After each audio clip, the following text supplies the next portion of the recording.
Possessão demoníaca. O moço que nos conta esse relato diz que somos incrédulos por natureza. Temos mania de duvidar daquilo que a gente não pode ver ou sentir. E o fato que ele vai relatar aqui aconteceu com ele no ano de 2000. Tudo começou com um pedido de uma vizinha dele para que ele emprestasse o carro para ela e o filho irem buscar a sogra dele, do filho dela, num sítio, numa fazenda, lá no interior, numa zona rural. E ele diz que essa localidade é chamada de Nativo, pois as pessoas dessa localidade são descendentes de índios e escravos, que habitavam aquela região antes da chegada do homem branco.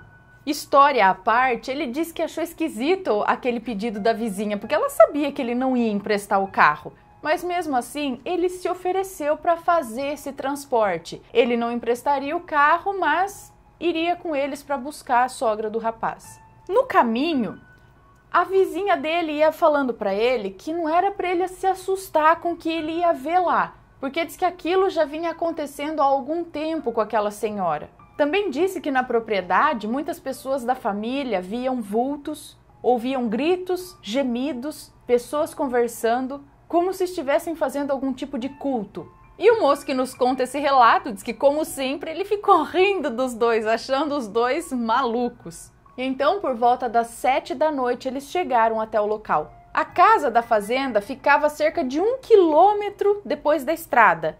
Então, eles adentraram a porteira e continuaram o caminho. Foi então que a coisa começou a ficar feia. A aparência da casa já não era muito bonita.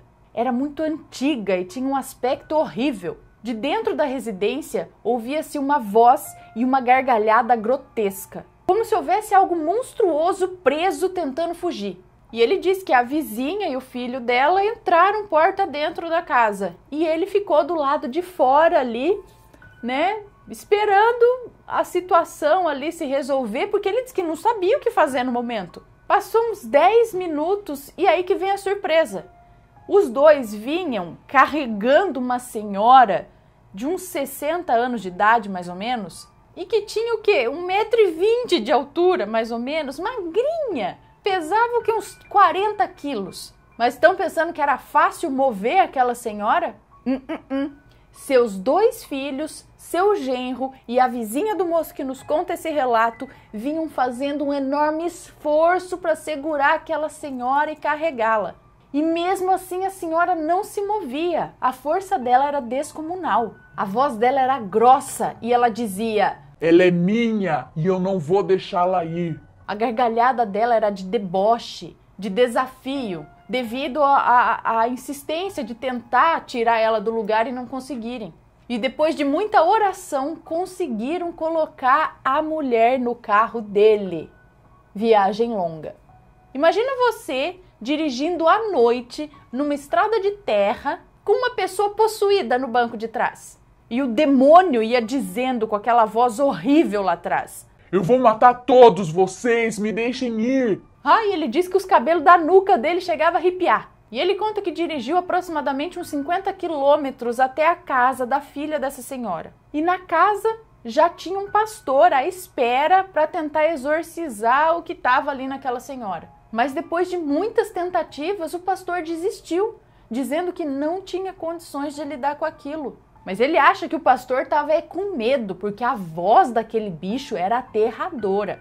E ele fazia várias ameaças, tipo: "Vou acabar com a sua família." A coisa era terrível. E aí então veio uma senhora que ele não conhecia e resolveu o problema. A mulher passou a noite toda em oração, diz que era coisa que voava pela casa, sabe? Objetos saíam de tudo quanto é canto da casa, voando, e todo mundo tentando segurar aquela senhora. Seguravam ela como podiam, até que depois de muito esforço, muita oração, depois de muito custo, a mulher desfaleceu. Parecia que dormia. E de manhã, a senhora não lembrava de nada que tinha acontecido. E aí, o moço que nos conta esse relato voltou para casa, pedindo a Deus que afastasse tudo aquilo